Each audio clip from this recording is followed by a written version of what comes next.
So today we're going to be looking at chapter 2 in The Art of Disappearing, and it's called Bringing the Mind into the Present.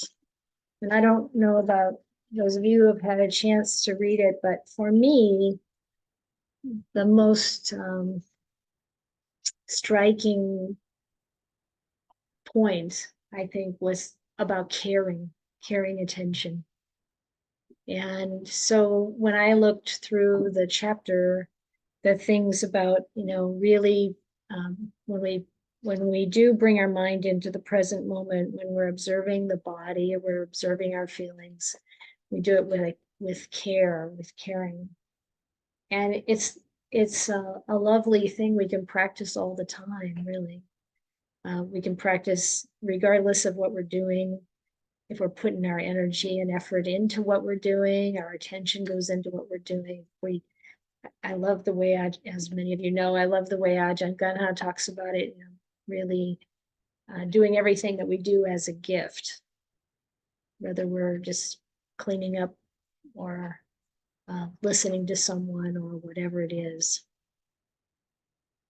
So Ajahn Brahm in this chapter goes through talking a lot about focusing on our physical feelings, and he's been more and more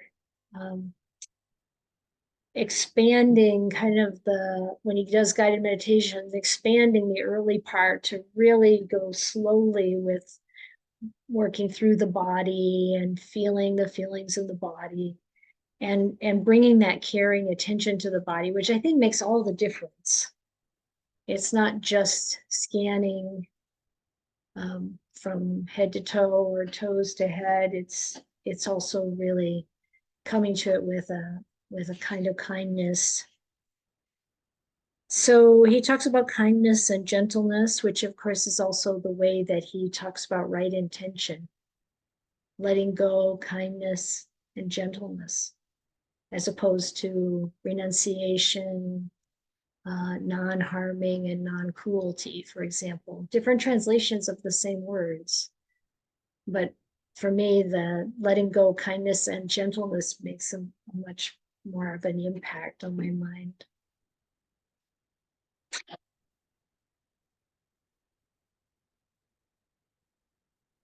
I think that one of the things, one of the other things that he really emphasizes, and so does Ajahn Ganha, is the joy. That joy is such an important part of the practice, and that it comes from caring attention, and being really present and attentive with that kindness and caring, and then becoming still as a result, and that stillness leads to joy. I like this quote. It's on page 18, that joy comes from stillness. By practicing caring awareness of your body, you're generating the ability to be alert to what you're doing. And because you're caring, you're not so forceful. And that's when joy can arise. So most of the time when we feel stuck in meditation, I think it's because we're trying too hard. And it's just interesting to me that when the Buddha talks about right effort, he doesn't talk about, pushing and striving. He uses the word striving in other cases, but when he talks about right effort, he just talks about discerning the wholesome from the unwholesome, and bringing up the wholesome, and doing what we can to calm and turn away from the unwholesome. So it's really it can be a much more gentle but consistent practice, rather than kind of just force. Force doesn't seem to be so helpful in meditation. And then a point that Ajahn Brahm makes in here is that when we are using caring, developing that caring, we also are avoiding negativity and fault finding. And he points out that when the mind is thinking a lot, it tends to go into negativity and fault finding. I thought it was interesting that Ajahn Chah also talked about how when we talk a lot, he said it might start out lofty, but then it tends to devolve into negativity and fault finding. And so it's kind of like, oh yeah, interesting to watch our mind and see how that might happen in our own mind, and then also how that might happen in conversations. When Ajahn Chah, in Stillness Flowing, when Ajahn Chah, there are quotes about him saying that he didn't want the monks, probably the nuns either, but he didn't want them to socialize together, like get together and have tea and talk about stuff. And you think, well, that's pretty rigid, to not do that. But he said it's a worst thing for a monastery. People get together and they start talking, and then pretty soon they're complaining about somebody or something, and then divisions happen. He said it's deadly.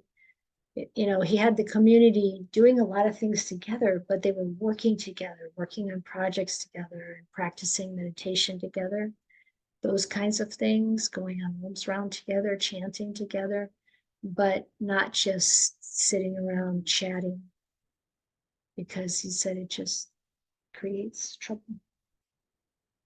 So I think it's interesting in the mind when we sit to meditate, what the mind is doing, whether it's restless or anxious or dull or whatever kinds of thoughts arise, they're really a reflection of what's been going on when we haven't been meditating. Kind of a lot like dreams. The dreams we have are usually some combination, some collection, some weird collage of some things that have been coming up in our daily life. And so we want to be careful about our caring attention throughout our day, and then see what happens in our mind, in our meditation. Because I think when we apply caring attention, it's very different from kind of letting the mind run with its chatter, and also letting our talk run. It turns the whole process a bit to a more thoughtful, considerate approach or process.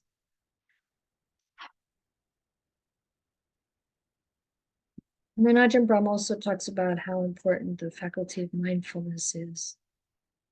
And how when we practice this caring attention, it starts to make the mindfulness really sharp. So when we become more and more still and the mindfulness becomes really sharp, then it's an incredible tool for building up that serenity and clarity, making it ripe for insight. He talked about not fighting tiredness. I don't know if anyone noticed that. A lot of times we are told to just, fight to stay awake, try to do all kinds of things to avoid drowsiness.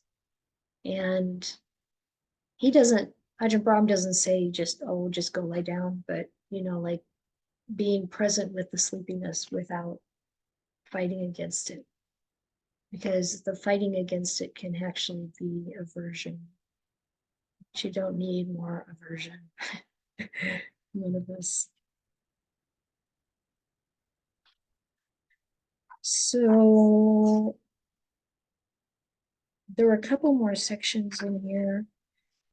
Does anyone have anything about what I just said, or anything about what you read, or that you found striking, or questions? Yeah, Elizabeth. I like the kindness. It helps me a lot to just say the word kindness. Yeah. Not even in practice, I mean all day long. Yes. Because I find that it's sort of getting synonymous with mindfulness. And if I just say the word kindness, then I can feel that shift with whatever agitation or whatever's coming up. It's mindful. It's that caring mindfulness. And I like that he emphasizes that. Yeah. And he uses the word kindfulness now, or he has been for a while. It's kind of like what you're saying, I think.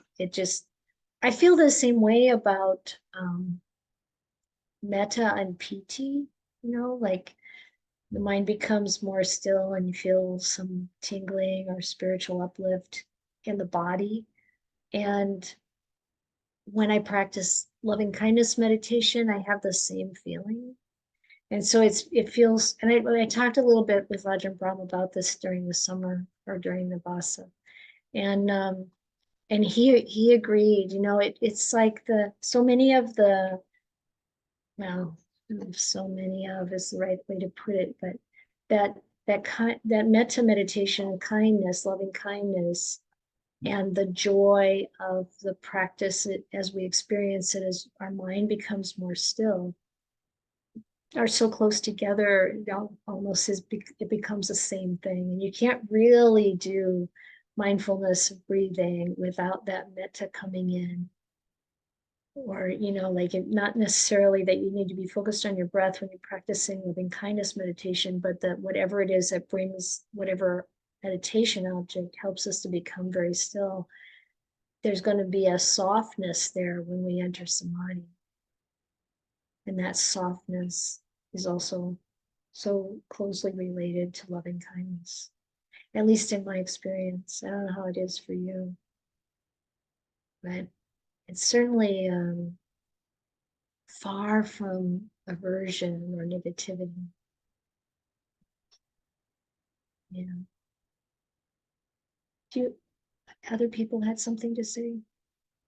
Yes, Stephen? Well, this is one of the things when he talks talking about jhana, and he also talks about nimittas, the lights. Yeah. I've never experienced that. Uh-huh. Sometimes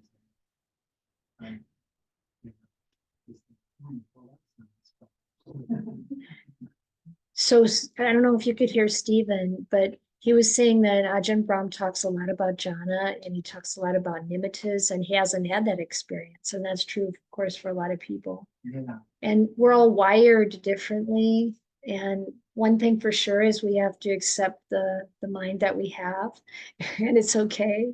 And that's why there are different approaches. And a lot of the Thai forest masters say, oh, if nimittas, meaning lights or images or whatever, or even sound nimittas come up in meditation, just ignore it. Don't get caught up in it. But then the commentary talks about how you can use the beautiful bright nimitta as a focus and then go into it more deeply and enter jhana that way. And that's what Ajahn Brahm teaches. So one of the things that is so wonderful these days is that we have a lot of access to different teachers, and we have different makeup, each of us. And we want to find what works for this mind. Everybody's a little different. And I think there's absolutely it's important not to get caught up in thinking because someone else says, oh, I have this experience or that experience, that, oh, I should have this experience. I'm not saying you're doing that, but it's like, that's so common, understandably, if a teacher is talking a lot about jhana and you feel like, hey, I'm not getting anything like that, you might feel like, hey, I'm a failure. But it's not the case. There's the working, and I like the way Ajahn Chah put it, and I want to read some from Stillness Flowing about bringing the mind to stillness as much as possible. And it's not those different experiences are not a requirement. I think he talked, that's the thing that impressed me about the reading, is he talked about finding what works and not to cling to a certain way. And then I think he talked about using the Buddha. Yeah. And then dropping it. Yes. Reaching a point where it can drop. And I think for myself, that's the way that I started doing. was leaning on techniques in the beginning, Mhm. but then they fall away. Yes, yeah. And so I like that reading because I didn't have to conform to it. I could find something that was working for me. Yeah. Yeah, exactly. Could you hear all of? No, gosh. Okay.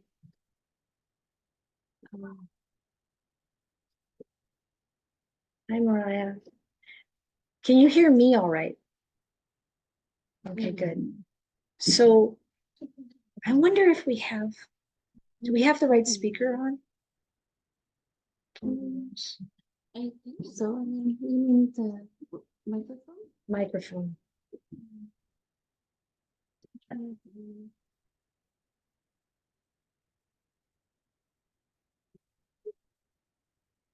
Do you want to talk, Holly? Yes, I can talk. Can you hear me? Can you hear all of it all? Can you hear me? No, not too much. Okay. No. Hello, everybody. Can you hear me now? Better than before, but still very muted. Oh, not really. Okay.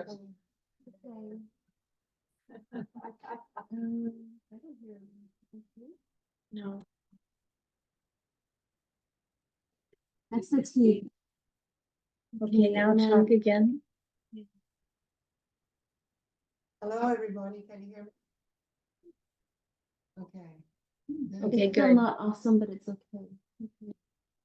You can try to talk louder too. Okay, so we're And gonna I try. heard you good, they were all- Because I'm sitting next to the mic. Yeah. Okay, hopefully that's better. You can hear me all right still? All right, okay, good. So Olive was just saying that she liked this reading where Ajahn Chah talks about method. Let me see if I can go there. So Ajahn Chah accepted any method that incorporated the cultivation of mindfulness, alertness, and appropriate effort, that served to take the meditator beyond the hindrances, and that led to samadhi, which could provide a foundation for insight into the way things are. So this idea that you're cultivating mindfulness, so you're present and aware with what you're experiencing, with what is coming through the mind, and you move beyond the 5 hindrances. So if you know that state of mind where you check, like, is there anything I want? Is there anything I want to get rid of? Is there any drowsiness or sluggishness here? Or is the mindfulness bright? You want the mindfulness to be bright, present? Or is there any restlessness? Now, you might have a little bit, because the full dissolution of restlessness doesn't come until a very late stage. So it could be very subtle. But most of us feel restlessness that's not subtle at all. If it's there, it's really pronounced. So the restlessness, there's no doubt, like, what am I doing? It's a very, very peaceful mental state without any hindrances. And that leads to samadhi. So you're becoming more and more still, or lucid calm. I like that translation of what Ajahn Chah would say in Thai, which I don't know what it is, and which would provide a foundation for insight into the way things are. So you come to that point of calm and you stay there as long as you can. And sometimes you come in and out and in and out. And sometimes something will just arise spontaneously that's insight related, like, a reflection on the body or death or something. And sometimes you intentionally move to that reflection after you've been calm for a while. Whatever path of meditation leads to letting go and non-attachment, he would say, is a correct method. So Olive was just saying that that made her feel very free. She didn't have to be kind of like imprisoned by a particular method, but to be able to use one that works for her. And there, you know, he also said, as many, and I think most of us have heard, and we know, not to change objects frequently, to stick with something for a pretty long time and see if it's working. But sometimes when people say, you know, I've been doing this for 7 years and I've not had any results, or and Ajahn Sumedho talks about one person who came up and said, I've been doing this particular meditation technique for 20 years and I haven't seen any results. And he said, you have to look at whether or not things are moving in the right direction. And if they're not, then you do have to think about what technique you should use better. So Ajahn Chah said it was important to use a technique that's compatible with with your own character. And what he found with Westerners is a lot of times using the word Buddho might not be so, I think that was it. But he maybe the breath meditation, if somebody just couldn't relate to that, then he would have them do something more discursive, like really like examining the parts of the body or something like that. He said that it says here that once he described, you know, you need a sense of affinity with the meditation object or the meditation method. He once described it as similar to an affinity with a particular food. So, you know, like at the meal today, there was a little bit of conversation around what is your comfort food? You know, and people were all going back to like, what was it from our childhood, or what were we raised with, is oftentimes the food that we find most compatible or have the best affinity with. And they said the meditation object or method should have that kind of resonance or affinity. And it took me a while using the breath before I really started to love it. So you don't want to dismiss an object too quickly, unless it's just really, really clearly not a good match. Excuse me, how long is a while? That's a good question. I mean, How long was your a while? I feel like it was okay enough, but to really get into it took a couple years. And I'll keep working. yeah, sometimes you'll see in the text like someone gets ordained and then they go off and you know, are very ardent and resolute, and in no long time they realize nibbana and become one of the arhats. And then, you know, the footnote is, well, no long time can be like, you know, 12 years or something, you know, it's not a long time when you think about the many rounds of rebirth. That's right. I think Ajahn Brahm is that way with the jhana, and I think he was Mhm. just a natural, even before he ordained. I feel Yes. like- so that method worked for him instant, you know, it clicked. Mhm. Yes.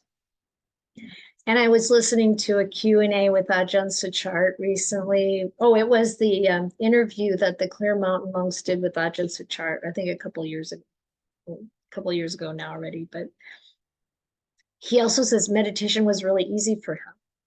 Right? He was living in the US and he was, I don't know what he working in high tech, I don't know what, but he lived in the basement and he was just go down the basement and meditate for many hours. And he said, it's just easy, you know, you just sit there and close your eyes and watch your breath and do meditation. Yeah. And he did say there's probably some past life, you know, conditions leading to that. So one good thing is we can look at the effort we're making now and think, well, okay, in the next life, it's probably going to be a little easier.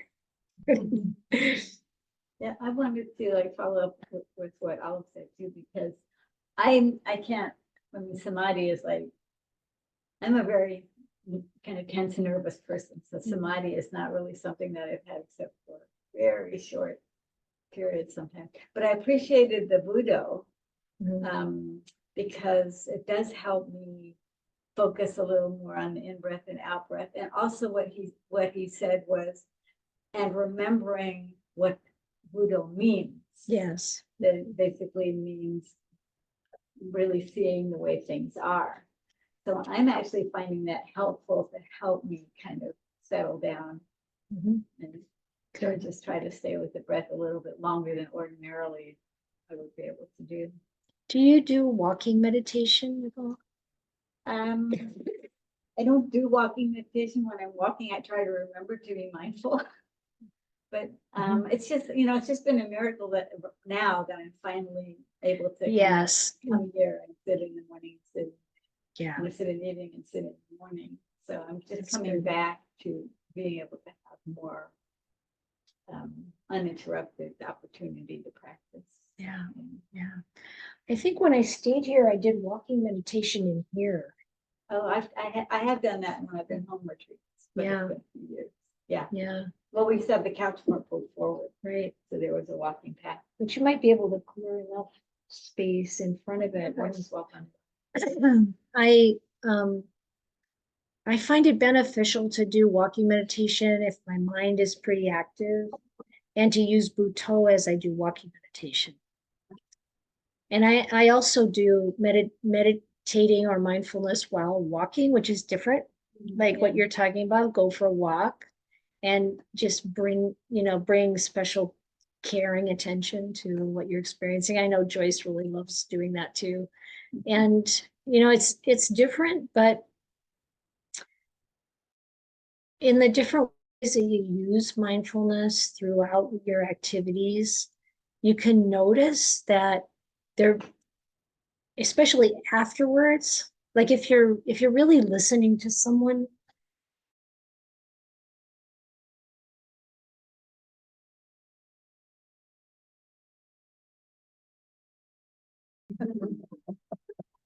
great.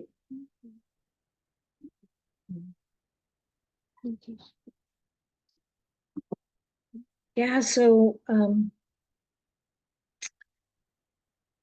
think I'll just go through this part for oh, yeah, Leanne. Oh, I was gonna say, I actually have been experimenting with using a song with the Buddha method. And one thing that's interesting, I get music stuck in my head like almost like 90% of the time in the day. And when I find out what happens with that is I sort of take that song I have stuck in my head and put a Buddha with it, like sort of like the rhythm, like when you have the drum part, you bass part, you have the Buddha part. And what happens is it's much easier to notice the movements in the song. So like the moments where I'm switching from one song to another song. When I'm focusing on the Buddha, then I can notice those moments. And I can notice sometimes the Buddha will sort of dissipate into a much more subtle background chant. And it's sort of like brain waves, like and so it's actually kind of an interesting technique, but it's much different than I think the traditional Thai force technique where there's more of this focus on the heart center. This is more like actually focusing on all the little thoughts in my mind. So that was nice. Yeah. Does it feel calming? I would say that it's not so much that it's calming so much as it is that it makes me excited about meditating. It's interesting. And so I get less bored, and so I'm less likely to get like lost in my thoughts because it's kind of more like a fun activity. It's something your mind likes, so it puts its attention on it and it stays there better. Yeah. Yeah. Because I have like a natural musician to me, so yeah. that's how. Mm. Interesting. I mean, it is good to have a meditation object that you like, that you want to have your attention on. Yeah. Did you want to say something, Joyce? I had a lot of difficulty when I began. And I'm just reflecting on what was going on because I get so anxious trying to watch the breath. Mhm. And the way I'm starting to hold it is that I think I was identifying this effort with myself, with the self. You watching the breath. You watching the breath. Yeah. Me watching the breath. Yeah. And I think that's very common in this society. Mhm. And I'm starting to see that the mind is just, and I mentioned this morning too, is just kind of sitting back. It is not moving, it's not doing Right. anything, it's purely observing. That's And right. if we can watch the breath in that place. Mhm. Because I made this transition, but I haven't understand something. Try to explore it. Yeah. Yeah, Joyce was just talking about the shift from me watching my breath. There's me and the object that I'm paying attention to the just sitting back, just awareness, observing the breath, observing the mind, observing whatever it is observing, and not this is myself doing something, because that can make us very tense. Ajahn Sumedho talks about this too. I listened to a recent talk of his called "Just Shut Up and Ordain." I'm not going to tell you why it's entitled that, but he talks about that in there. You know, that at first when he was, you know, in a kind of retreat where you're taught to observe all the parts scanned through the body. And he said he could do that. He could be present with his right hand or his left hand or his right thigh or whatever. But then they'd say, you know, like, be aware of your whole body. And then he couldn't like make sense of that in a certain way. Like, what do? Do you just imagine your whole body? You know, and he said he was this observer watching the body, you know, like it was him watching the body. And then he shifted from that to the way I picked it up was the sense of the whole body. And that's the way I feel it in myself. It's like just opening my awareness to take in the whole body, but it's not like I am doing this meditation. It's not like I'm doing something. I'm observing the breath. No, it's like the breath, the body is breathing. No, you feel that breathing. And, you know, so it's very much about, you know, like the more we let go of the me in anything, the more relaxed we are.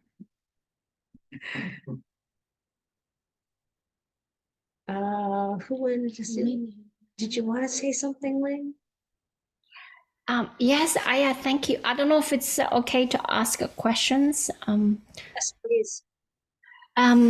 So I start really enjoying Ajahn Brahm's this kind of body care attention. And maybe in the last year and a half, I always had a problem before, but now I start really enjoying. And I also found carrying attention is better than the present moment awareness. I always find hard at first, you know. Now by doing that, I actually can really follow, you know, the way he does. I really get into calm. But my problem is, you know, after I swept with him all the way and I starting to feel really calm, I can feel the breath, like he said, a weight breath coming to you. And I can feel the breath coming. It's really like a friend. But the problem now is starting having is and then I remember those instructions, like to remember the breath. The TV. Oh. No, she's there. I didn't catch him. Go ahead, Lee.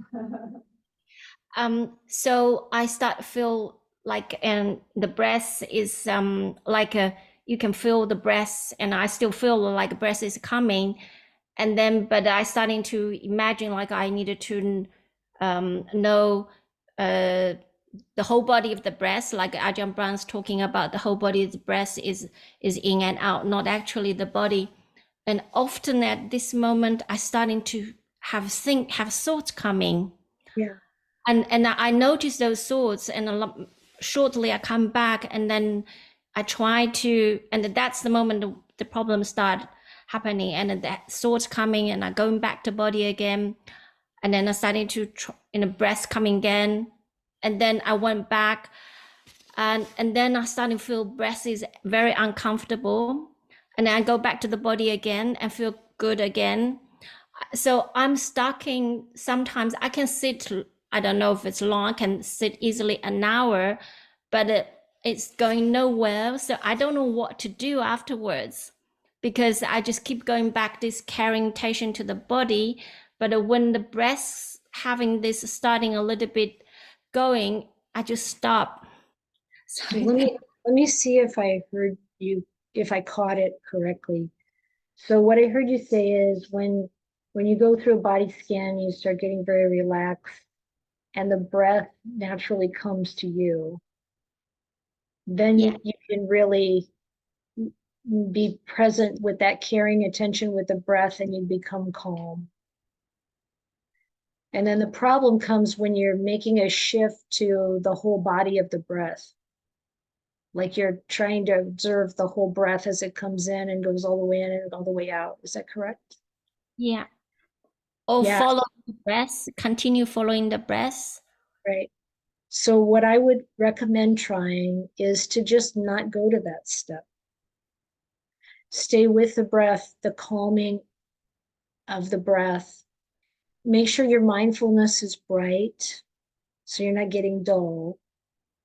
But continue to have your attention on the breath in that way that continues to bring more calm. And not move to this, oh, I've got to watch the whole body of the breath. Just with that caring attention on the breath, notice how much more gradually more uplifting or beautiful the breath is. And then just let the meditation take over on its own. Because sometimes you kind of have this feeling of something else kind of takes over. You know, the process is on its own running. And just see what happens.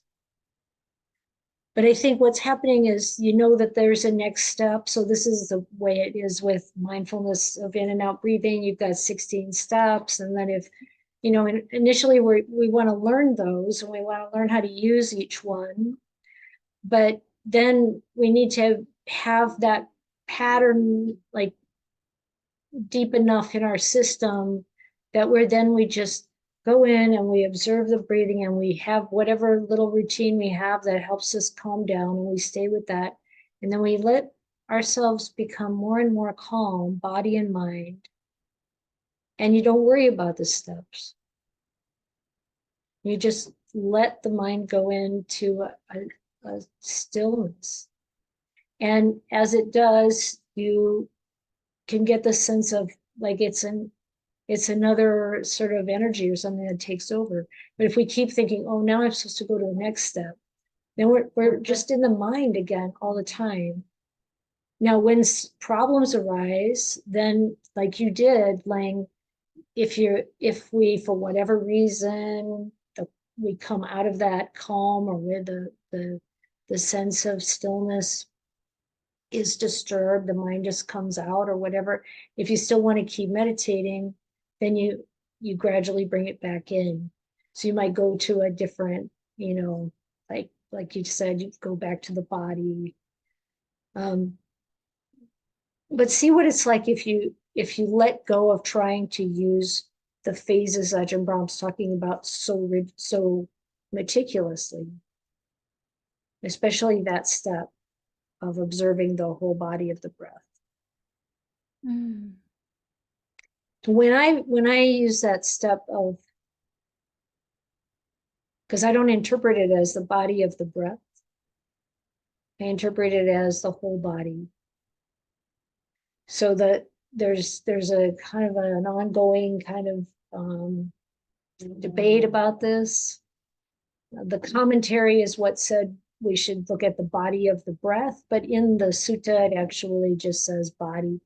And body is the way it's written, that's what it means, the physical body, which is what it means in the other contexts in the suttas. So different teachers, different translators have different ideas about that meaning. And for me, you know, you're observing the breath coming in, the breath going out. You're calming the body. You know, and you're really, you know, really letting go in the body. And then you start to feel PT. No, let's see, I guess it's before that. He says, then observe, if you don't use that body of the breath thing, you're observing the whole body.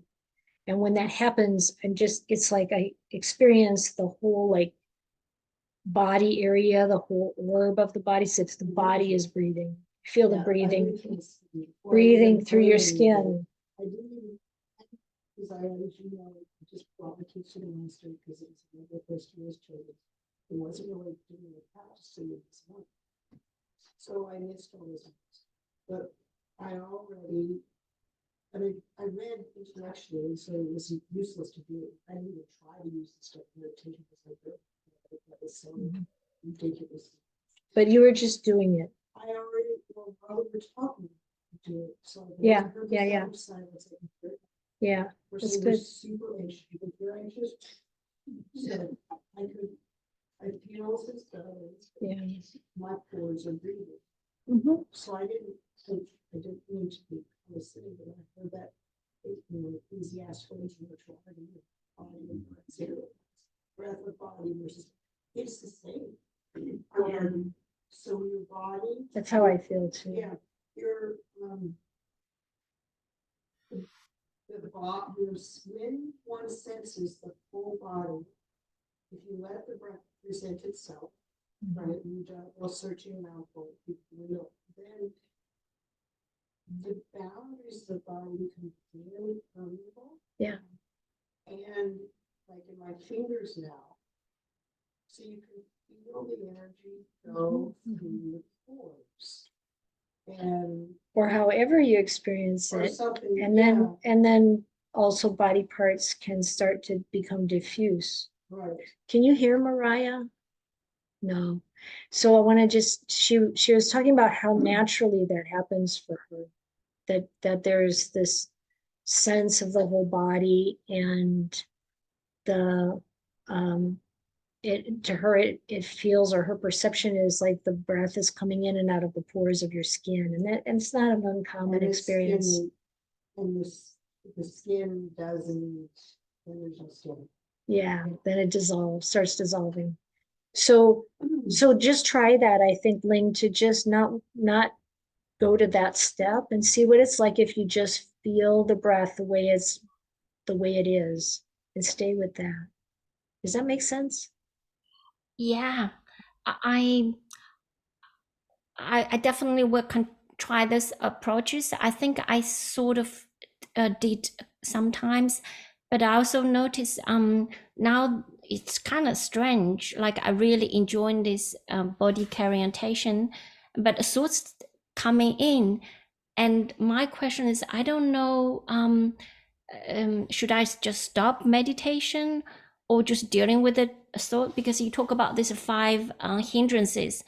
I normally notice by then I'm still have quite a lot of energy. I don't feel like sleepy. I don't feel uncomfortable. I still feel comfortable sitting. Should I stop or yeah? No, keep going. Keep Okay. going. I think keep going and see if the thoughts can calm down again. There are 2 ways you can go there. You can either bring thoughts in about Dhamma, reflect on a Dhamma, principle, like the 3 characteristics, or go through the body parts when the mind starts to have thoughts again. I mean, the meditation that Ajahn Biak told me to use now is to take out each body part Oh, and put it out here. oh, you have to look at it. It's a lot of No, parts. not necessarily. Just take it out and put it out here. And then he said the last thing you take out is the chitta. And then you put it all back. Oh, And then do that 3 times before getting up from the cushion. So that's what I've been doing. But this idea that, you could either stay with the breath and just see if you can get calm again, or at a different time, switch to, maybe some investigative theme, like the body parts, and see how it goes. Yeah. Thank you. Yeah. Ajahn Chah, it says he referred to mindfulness of breathing as the crown jewel of meditation techniques. But he also encouraged people to have a secondary technique, like mindfulness of the body, available to them. I think that's what I read.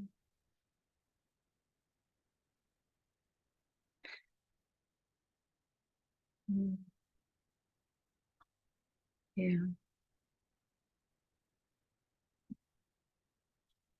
But I also think that, I don't know, I think it was after one retreat that I did, that I started changing my days.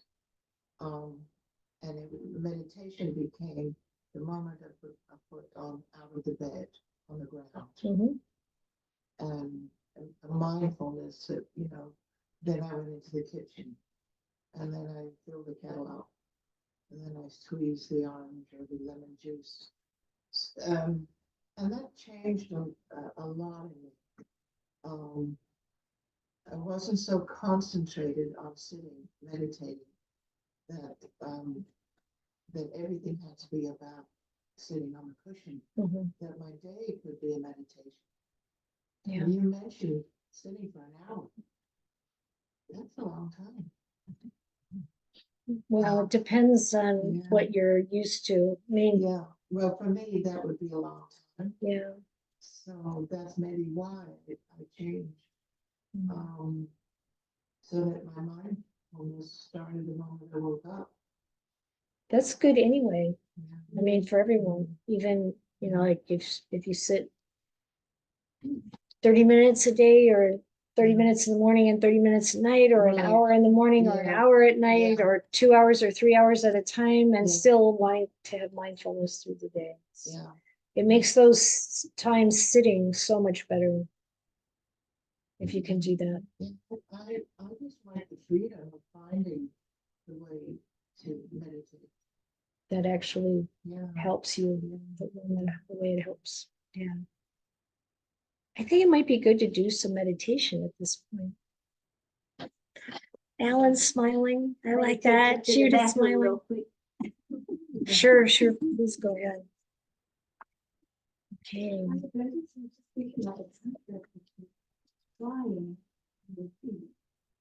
Trying and receiving, the contrast. Yeah.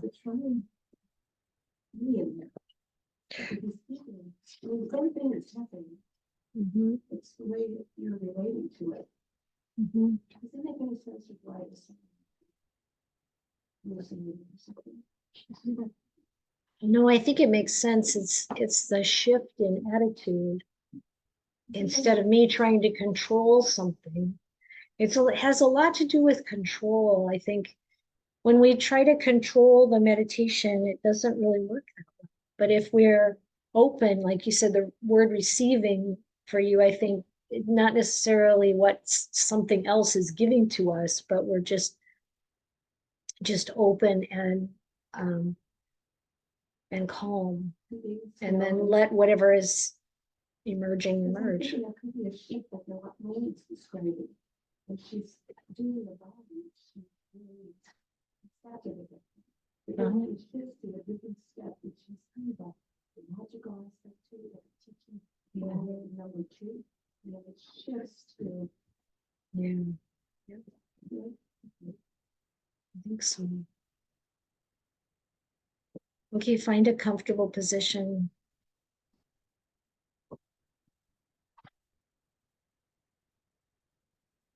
This is going to be our bell.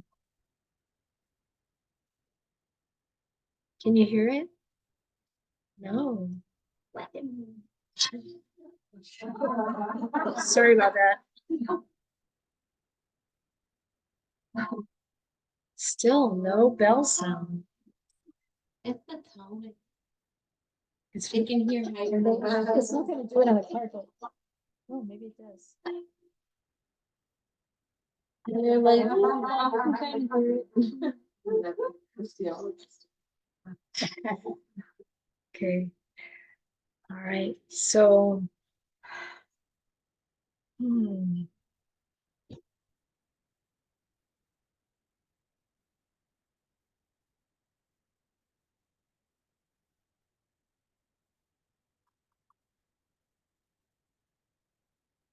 just sitting in a comfortable position with the body stable.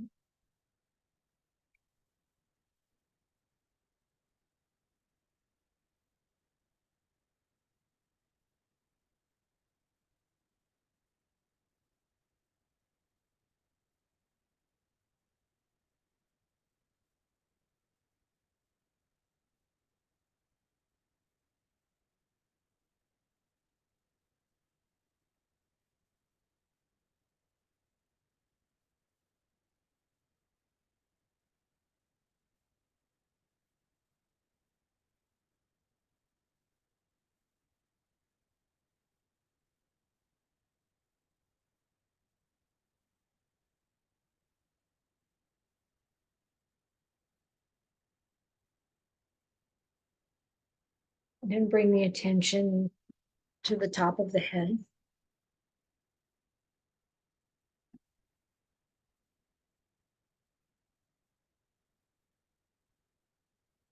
And you just feel any feeling that you might have there. Sometimes even when we just begin,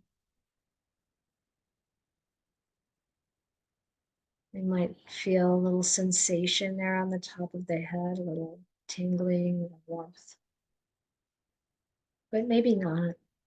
I'm just noticing how it feels there. If the scalp is relaxed,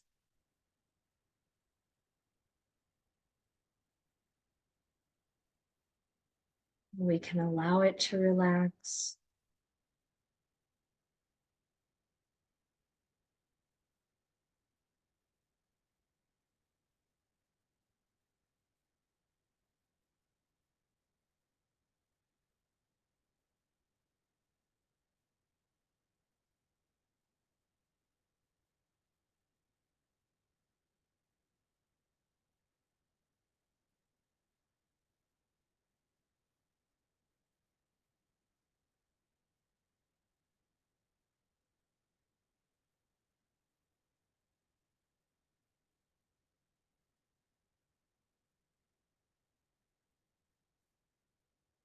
And we let our attention come down a little bit, just below the top of the head, around the forehead.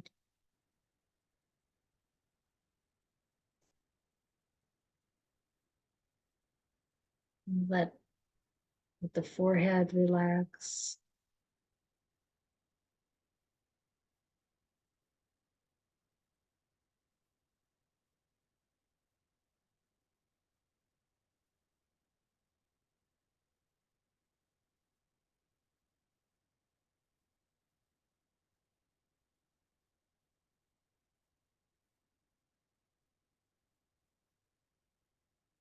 Notice any feeling around the eyes.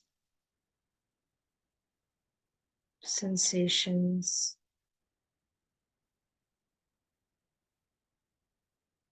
Any tightness or tiredness.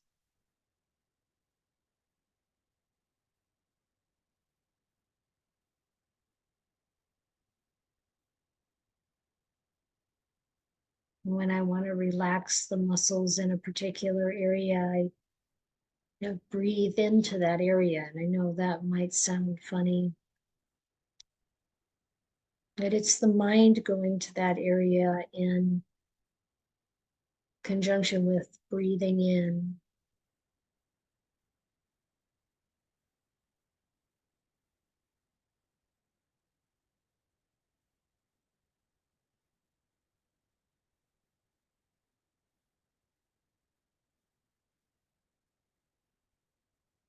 And when I breathe out, this letting go a little bit more.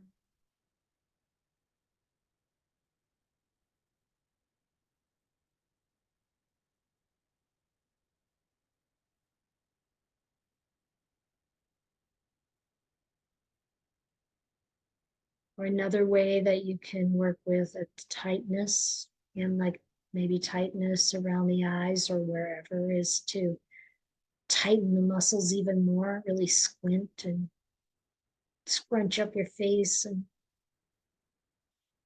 then let go.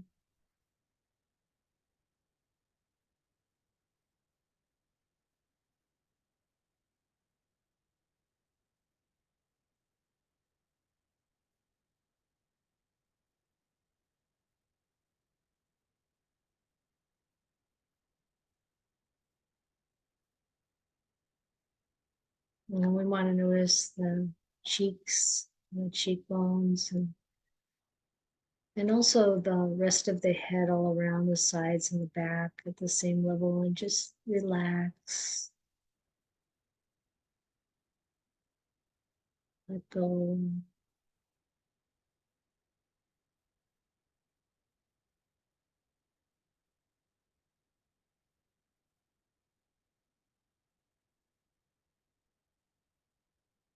Letting go around the nose and the mouth and the whole head all the way around and the jaw. And let the tongue become relaxed, perhaps kind of floating to the roof of the mouth.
You bring caring attention to your neck,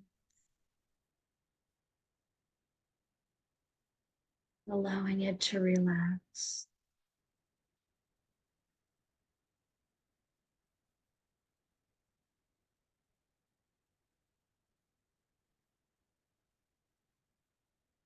And to your shoulders.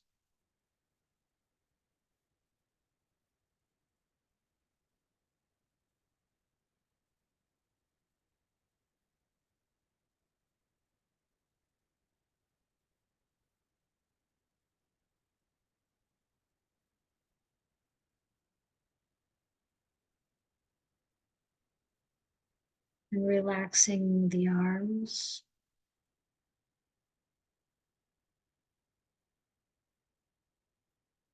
And the hands.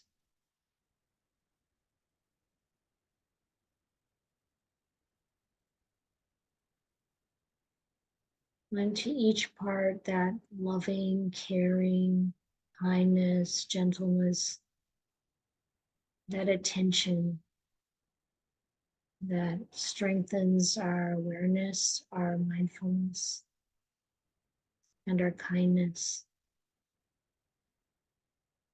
And we accept this body, these parts of the body, just as they are.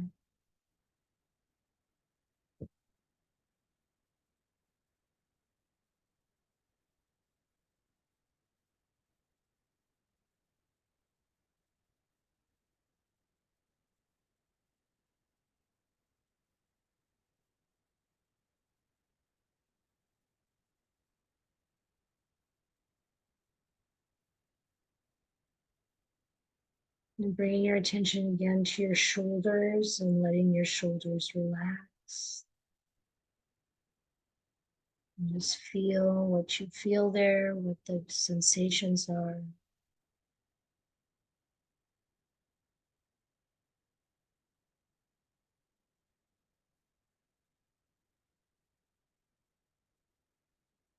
And carrying attention, putting caring attention on your chest, letting it relax. And on your upper back,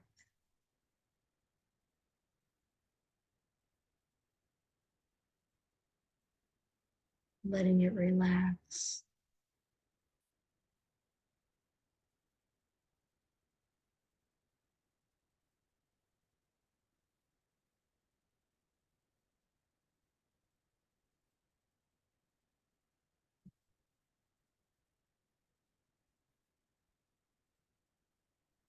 And carrying attention to your stomach, your abdomen, and to your lower back.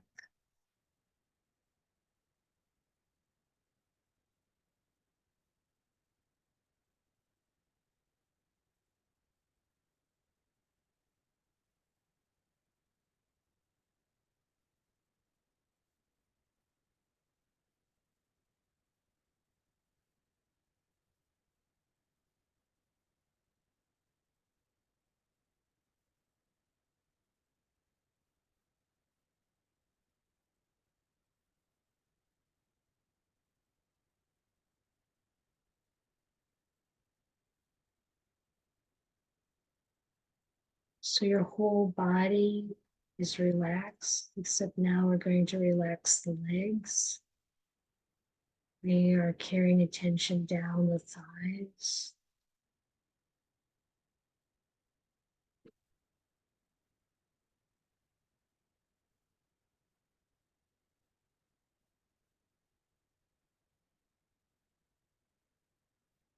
And down the calves, the lower legs.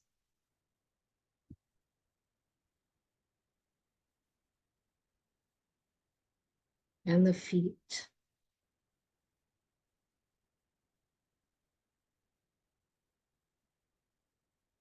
Really letting go, aware of the sensations, but just observing as a witness to what's happening in this body.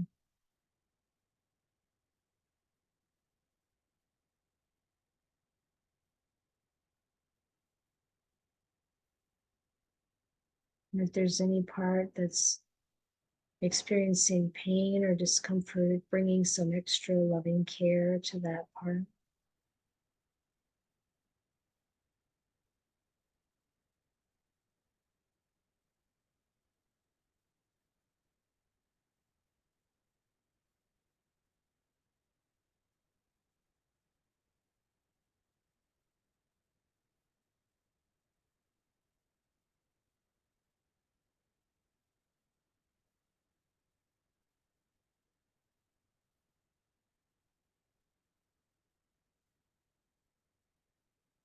And putting our attention on our breathing.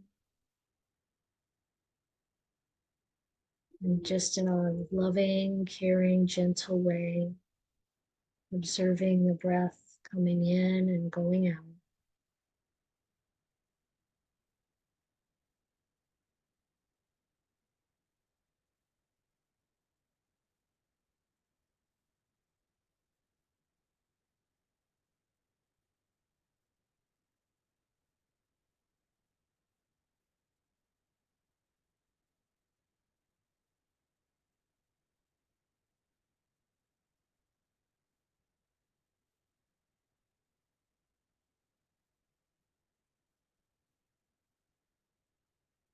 Even as we become more and more relaxed, we want to be bright and clear and mindful.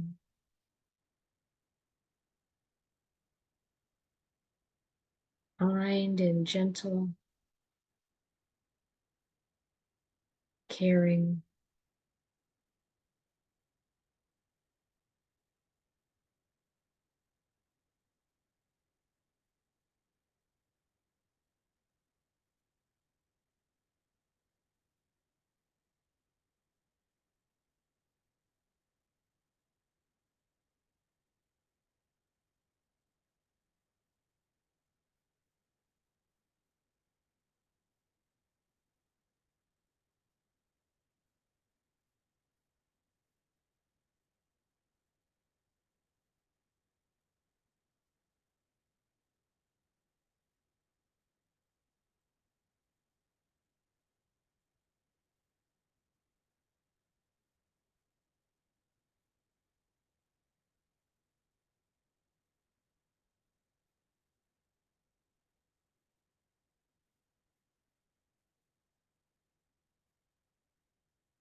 You're aware that you're breathing in and aware you're breathing out.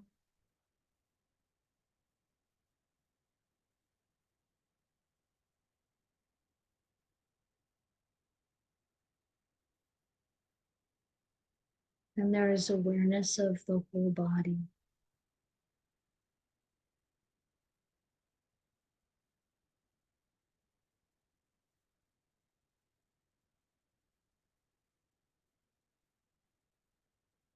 It's not that there's some you observing the body, but it's just the body held in conscious awareness.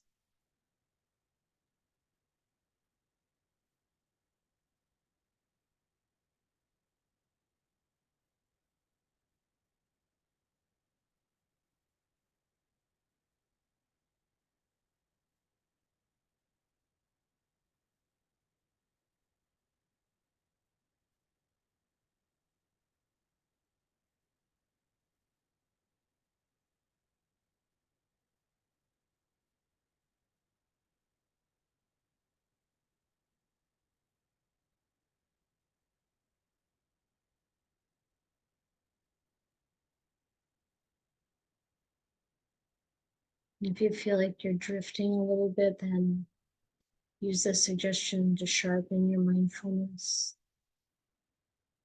and really kindly, caringly observe your breath. This is what gives you life. And this breath is your friend.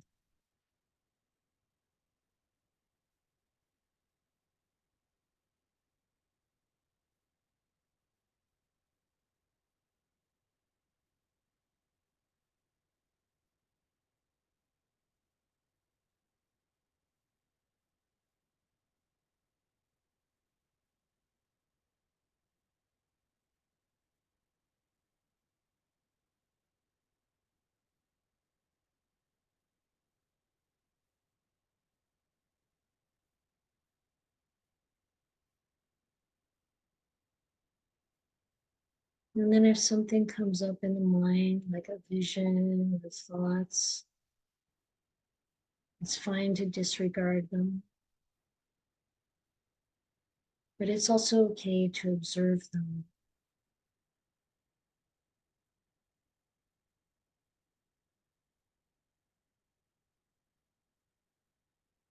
Or any kind of vision. Notice if there's a still point or a really beautiful point where the mind is drawn in.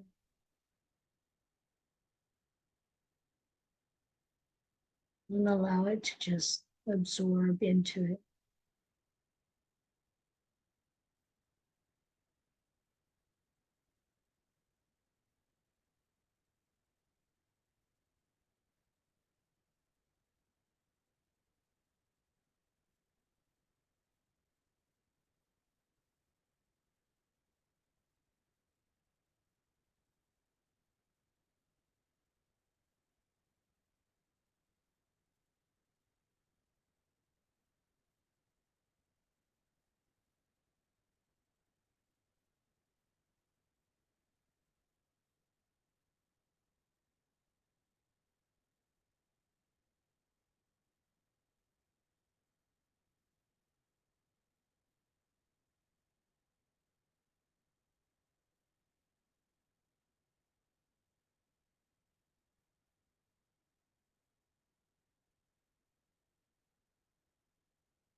I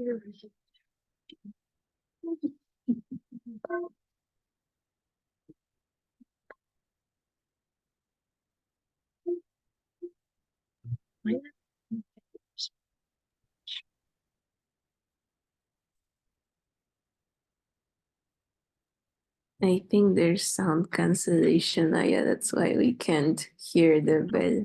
Is it thud, thud, thud?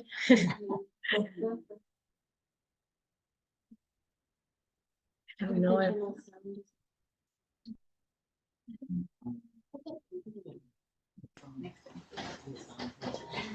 How's this?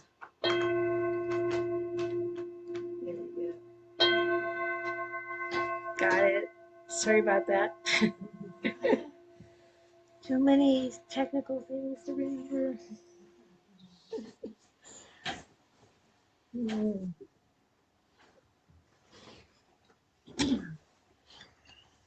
So, do you feel like you can feel a difference bringing this kind of caring attention, or does that feel like just your normal thing? Say that again, please. The idea of caring attention, bringing caring attention to your meditation object, does it feel different? Yeah. I think I'd have to experiment more, Mm-hmm. including like what you were, I think you were saying you do it throughout the day, or I do it say all the time. kindness. Yeah, I kind of like that idea of saying something like gentle, like just be more gentle. Gentle. Can you hear Ariane? Yeah. Okay. And Elizabeth, good. It's kind of my metta. I don't really do metta yeah. Anyway, it works for me there. And now I'm gonna do metta. Right. You know? Yeah. Yeah, and it keeps the mind wholesome. When you have that in your mind, you don't have you know, in the mind. It kind of removes the self also. Because Yes. it's kindness. It's not my kindness or it's just kindness. I like that. You know, another point that was made here about Ajahn Chah was how important it is to integrate all of the aspects of the Noble Eightfold Path, which I'm sure that for everybody here, that's an ordinary concept. I mean, that just seems basic, maybe. I think it's important that you say It's important to say it, though. Yeah. It's kind of here in the beginning of our text, it says that Ajahn Chah talked about Sila, Samadhi, and Panya as different aspects of the same process, and divided them into three because at any moment one of them would take the center stage and the other two would be essential background support. So when we sit and meditate, then the samadhi aspect is in the foreground, but without our moral virtue and our wisdom, it doesn't have as much power, of course, and we can't go in and be really calm. And you might see that, we can see that at other times. Sila is in the foreground, but because of our meditation practice, we have more steadiness and ability to work with whatever the challenge is around that.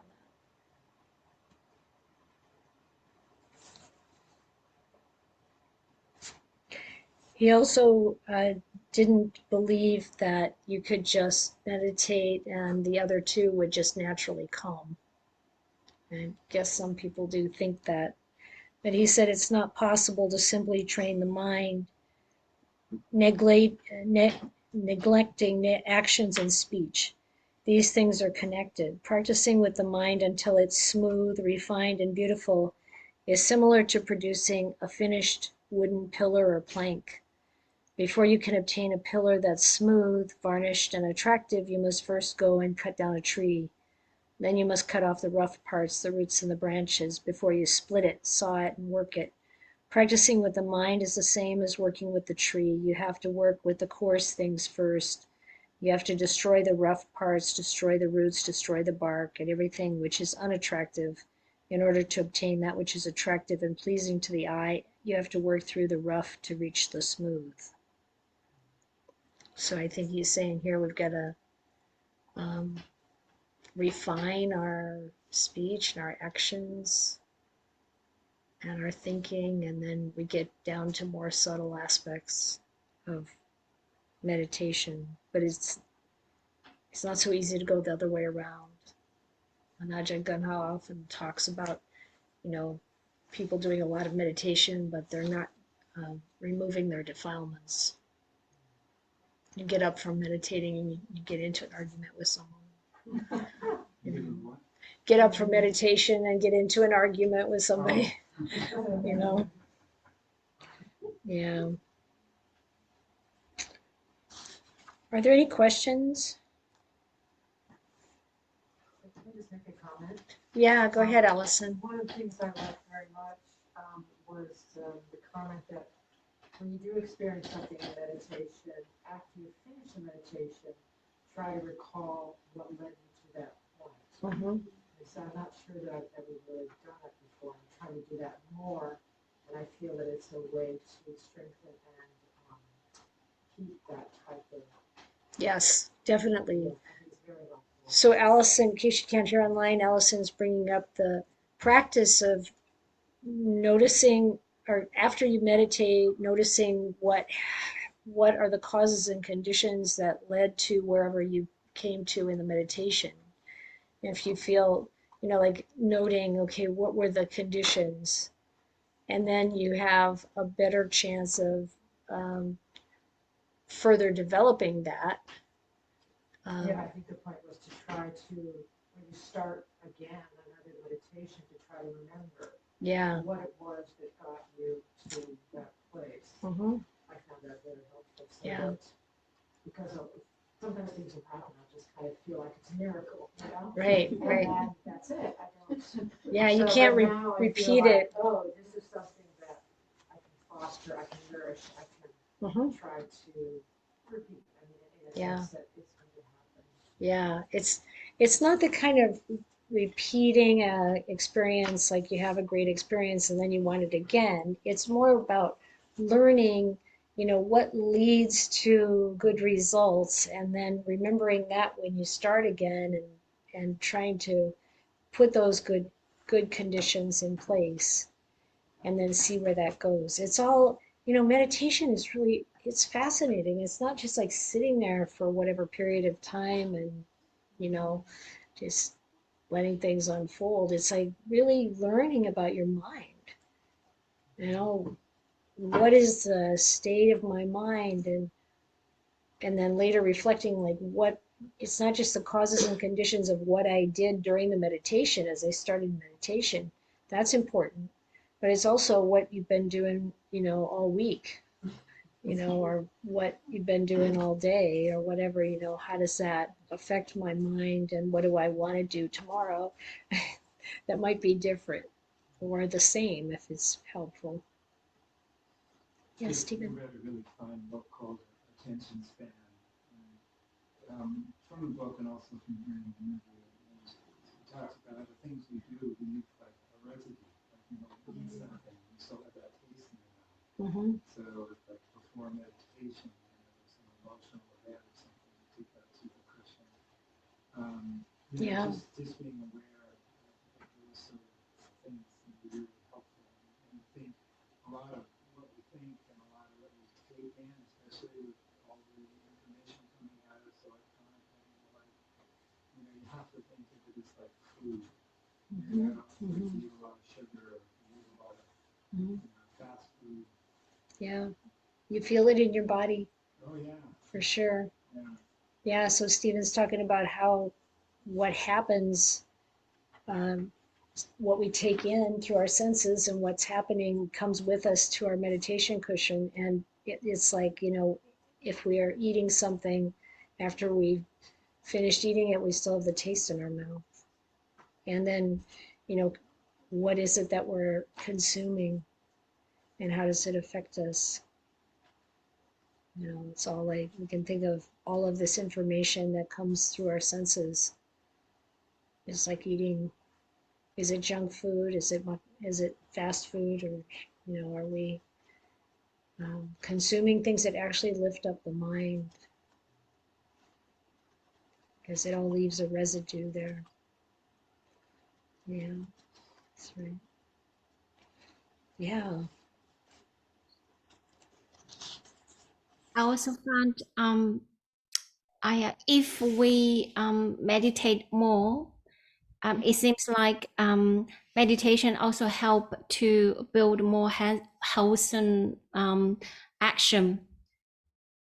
Like if we sit a bit more, and I notice like, oh, maybe I shouldn't do this foam thing too much, and so it's like supporting having more wholesome action as well if we meditate more. It does work both ways. Like the little section I read about, you know, Ajahn Chah saying, well, you're not going to just get good sila automatically or wisdom automatically from sitting more. But what you're saying is it does help, and it does. It's like it's more to his point that each of the three support each other.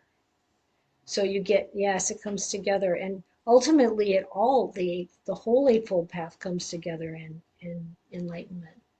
So the meditation helps to develop the virtue and the wisdom helps to develop the meditation and vice versa.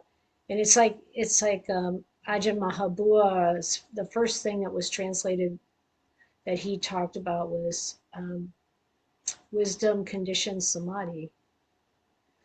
And most of the time people think of it the other way. You cultivate your samadhi and then you develop wisdom, insight. And he was talking about it going the other direction too. And I like that idea that there are the three main sort of themes of the Noble Eightfold Path, and one of them is in the forefront at any point, and the other two are supporting. So I totally agree with you, Lang, that, you know, I found that when I started to really meditate frequently, like when I was in ministry school, it would be many times a day. You did your morning meditation, but then before any meeting or in the various kinds of services or classes, we'd always meditate. So it's a lot of meditation through the day, and opportunity for interacting with people. So you can really see how the meditation changed the way you interact with people. And it changes the way a group interacts with each other. You know, you can sit down and have a discussion and everybody's on a different track. But if you meditate together, you're much more likely to all be on more or less the same track, or the reactivity to what someone else is saying is so much reduced. So if we can, you know, monitor our mind to see that there is a certain level of spiritual influence in it at any time. And when that drops, to bring more in. It's another way to think about it. You know, we talk about uplifting the mind, but it's not just about being happy. That's important. Happy and joyful, but also just, you know, the spiritual uplift. And maybe when we get busy and we're caught up, you know, like doing the taxes or dealing with, you know, the dent in the car or whatever it is, the broken water heater, you know, we don't feel so much spiritual uplift. But if we stop, if we pause and we reflect on this activity being in the context of this bigger activity of spiritual development and how I can be present with this with mindfulness and caring, this too, and patience. In the program this morning, someone was bringing up how, you know, you can have these things that you just have to go through so many steps and so much rigmarole, and you think you've got it finished and it's not finished, and you've got to go through it again and again.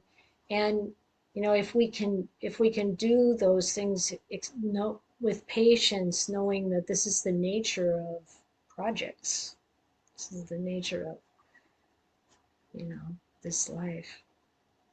Now, how we pay attention to it can make it actually a pleasant experience, believe it or not. Because we're there, we can be present with our breath even while we're doing that. We can be present with that caring attention. And it reminds me often of, you know, well, we've heard it from Ajahn Punadamo a lot. When he was training under Ajahn Pasano, he said Ajahn Pasano would often say, if you can't get out of it, get into it. And it works. Yeah, it works. You put some caring attention into it. You know, if you find you're having to deal with someone who's annoying, put more caring attention into listening to them and being present with them. And then, you know, it feels, you value them more. And you value the effort you're making more. You value the task more. Yeah, Mariah? I often bring to mind an image of, since you mentioned a sort of misbehaving, delightful toddler to 4-year-old, because they have less shields. So the thoughts that come in otherwise being a skinless body. I think of taking over the toddler and putting him letting him be a toddler. Putting him, like the teacher says, sit by the fire, stay outside in the kitchen, sit by the fire, it's not time yet. Just a little thought.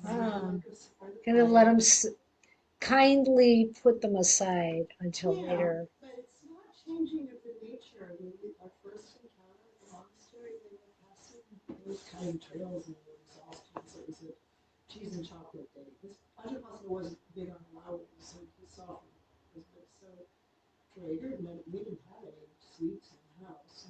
He was crawling towards Ajahn Pasano to eat his chocolate. We didn't know anything. And he just smiles and puts the tray behind him. Perches up like a little chipmunk, like literally like this with his little paws like this. But it was a metta exchange. It was there was no, I don't have words for it. There was no judgment. It was just nature, right? And so he crawled, this smile, he crawled backwards and sat and waited for his chocolate. And that was sort of how I ended up built. But it's like the little. You can't let him have the chocolate. That's not right. But it's his turn. And the thoughts, they have their turn, but it's just time to go sit and have a cup of tea by the fire. Those little thoughts can be there for a while. Yeah. I have the same thing with feelings. You know, when the Buddhist or Ajahn Gunha often says, don't follow your thoughts and your feelings. And of course, these are the thoughts and the feelings that are taking you down that road to negativity. Those are the ones you don't want to follow.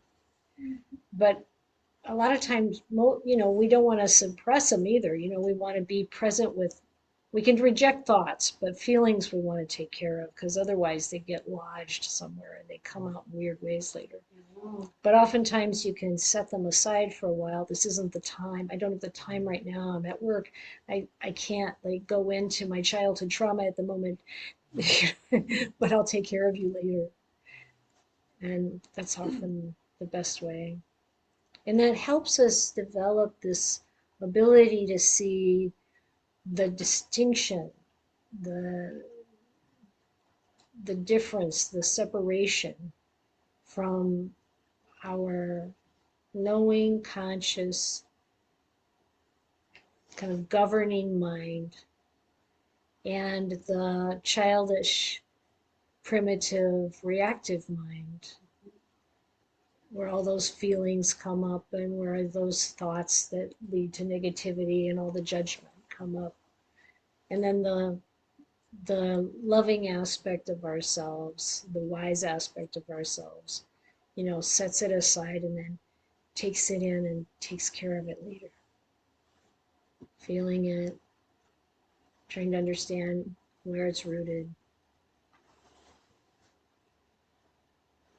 So all those things are helpful because then the mind is clear when we meditate. It doesn't have a backlog of unfinished business to work with, to be bothered by.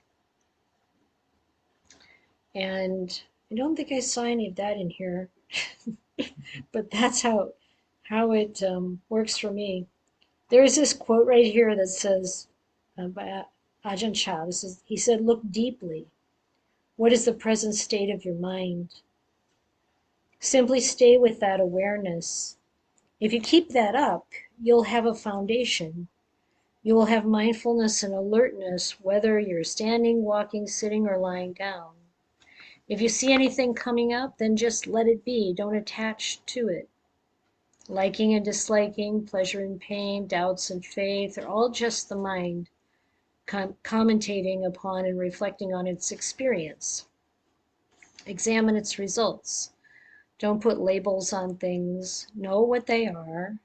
See everything that arises in the mind as merely a mental state, something impermanent that, having arisen, persists for a while and then ceases. Things are merely processes. There is no self, no real separation between others and ourselves. There's nothing that should be clung to." What do you think of that? When these monks, these enlightened monks, or any enlightened monks talk, and even, not even, but Ajahn Brahm also, I'm not commenting, I don't know whether he's in it, but when the wisdom and the purity, it's, and the clarity and the way they say it, it's like nothing more needs to be said. Mm. You just want to. Yeah. Questions are gone, huh? Yeah. Yeah. I mean, one thing that struck me in there is there's no self, no real separation between others and ourselves. But the Buddha didn't say we're all one. And I think the way of recognizing this non-self, you know, not, the problem is as human beings, we keep trying to make a self out of everything. This idea, this perception of self keeps wanting to appropriate everything. But whenever we do, it brings suffering. So hopefully we'll learn.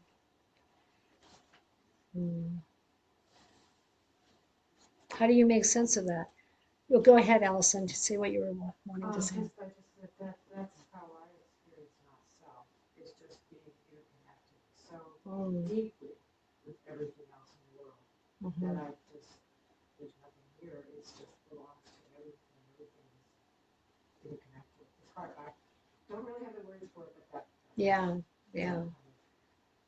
That's really how I experience myself. Yeah, thank you.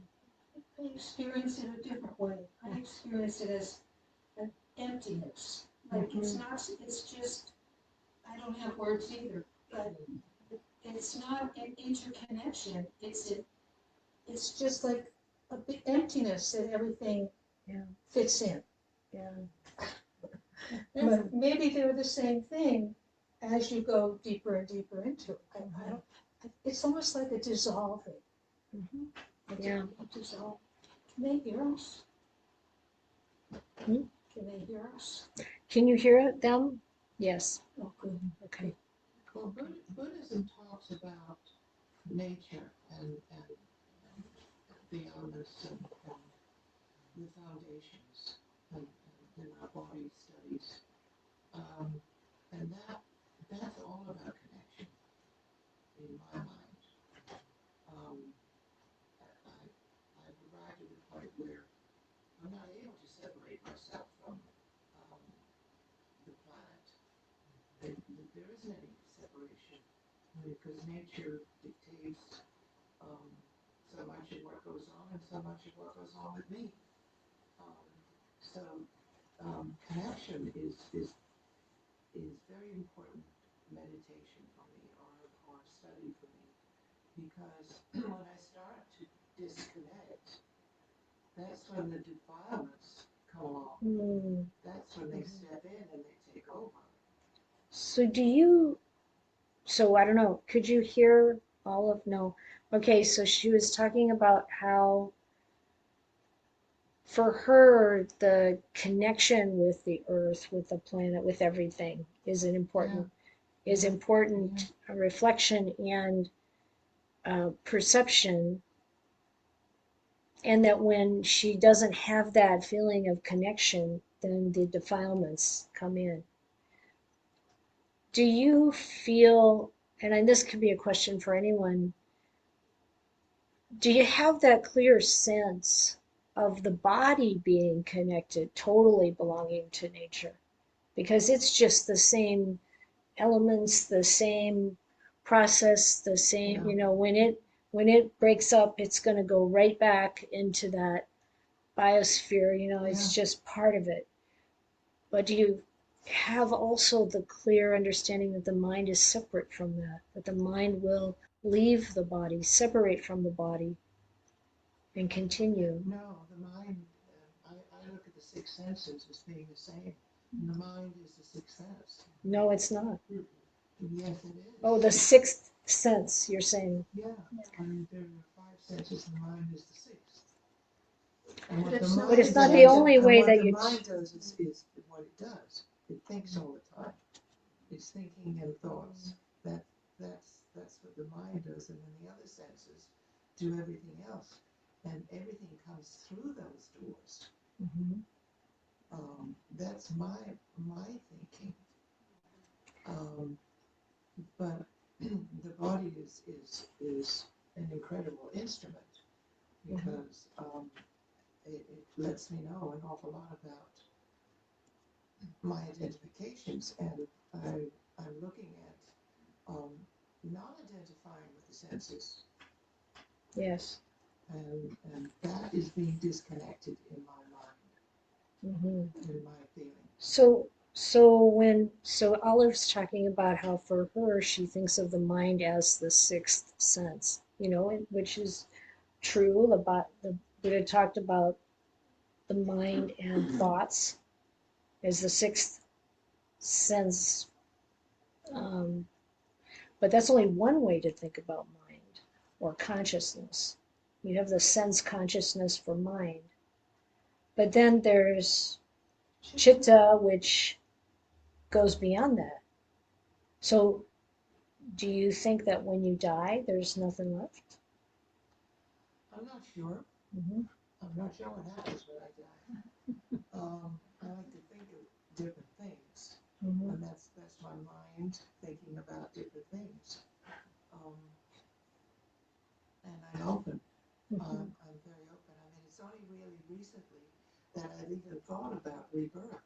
I mean, before I was very much against it. It just did not exist. But I've started to look at the possibility of rebirth. But I don't know. Mhm. Yeah, I think that's where the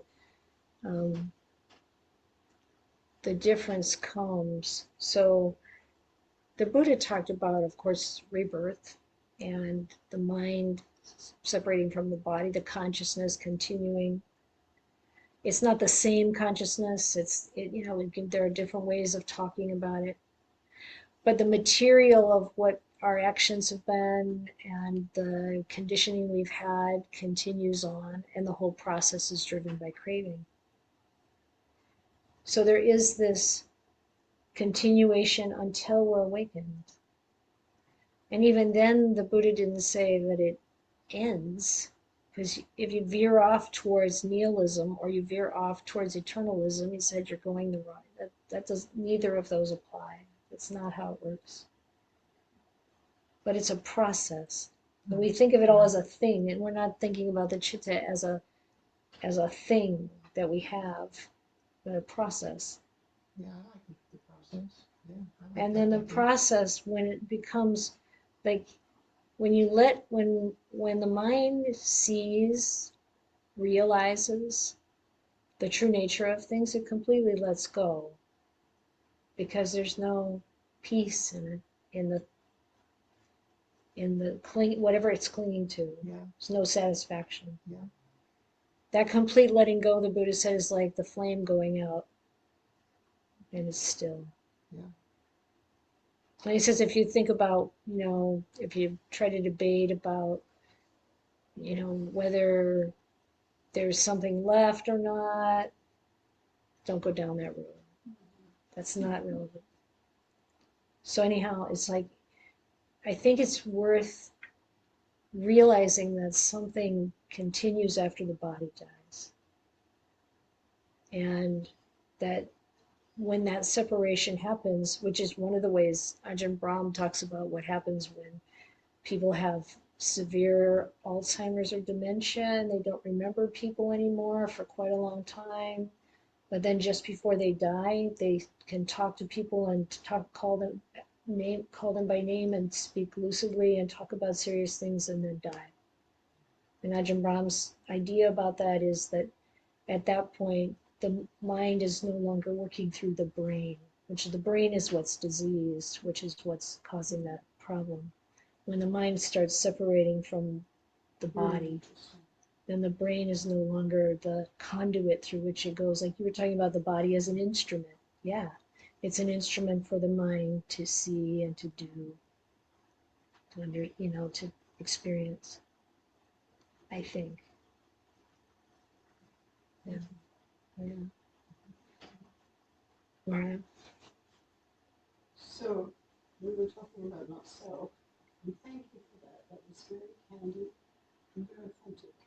And I liked hearing historical because I can relate to it in terms of another life or not. But for me, what happened, it began years ago as an analytical thing, as a former mathematician. We have boundary conditions. There's boundary conditions. So if this body failing is the boundary condition, and karma always made sense to me.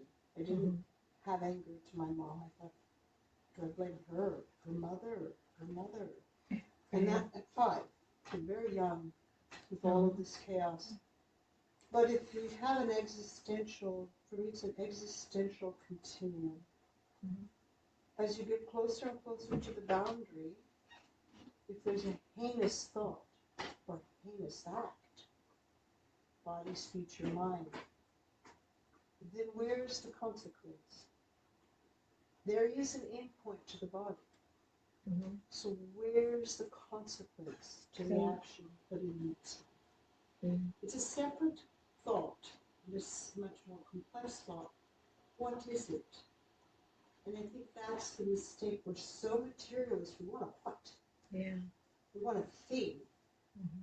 Exactly. We want to make it into something. Yeah. So for the not self, because I can get too heady, just tell.